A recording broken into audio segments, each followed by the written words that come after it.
It's an unassuming, albeit daunting stretch of Fort Greene, Brooklyn. But behind these walls and this barbed wire, history, technology, and innovation can be found. It's called the Brooklyn Navy Yard and was once considered the world's premier shipbuilding facility. The Navy Yard is established in 1801, begins to put out ships in earnest for the Navy during the War of 1812, and then by the time of the Civil War is a powerhouse in terms of providing those kinds of ships to the federal government, but also in terms of employing the growing numbers of Brooklynites living in the area. At its peak during World War II, the Yard encompassed a workforce of over 70,000 employees. However, years later, in 1966, this phone call was made from former Mayor Robert Wagner to President Lyndon Johnson, begging him to keep the Yard open. One problem, again, the Brooklyn Navy Yard.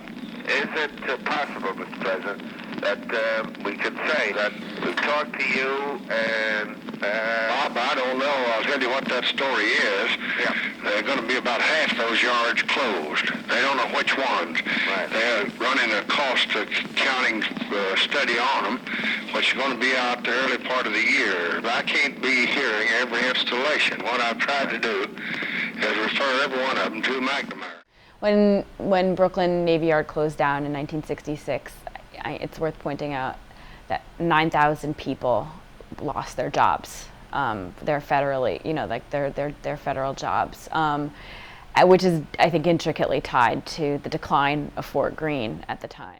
After the city repurchased Navy Yard land in 1967, it has since reemerged and today is now home to over 275 businesses and state-of-the-art green buildings. Called the Brooklyn Navy Yard Center at Building 92, the three-story museum encompasses archival footage, oral histories, and relics from an active Navy shipyard. So when a visitor walks into the very first gallery, they'll see a timeline of Navy Yard history in relation to Brooklyn and national history.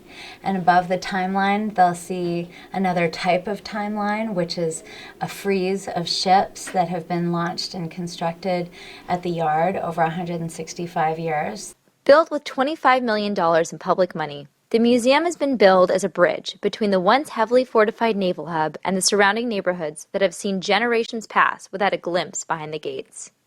The opening of Building 92 this Veterans Day has allowed the public a sneak peek behind the fence for the first time in the Navy Yard's 200-year history.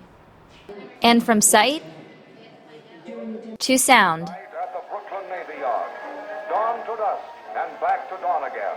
3 8-hour shifts, one day. the museum at Building 92 takes you on a journey through the Navy Yard's past, present, and future, something that museum archivist Daniela Romano believes is a welcomed addition to the neighborhood. People are thrilled to come inside the gates. The project has been a long time coming. Everybody in the community has known for years and years that this is a very important site in American history. It's a great site of Brooklyn's growing identity that is corollary to the growth of the nation, but people were feeling closed off and I think just really, really wanted to get in. Reporting from the Brooklyn Navy Yard, this is Michelle Gross.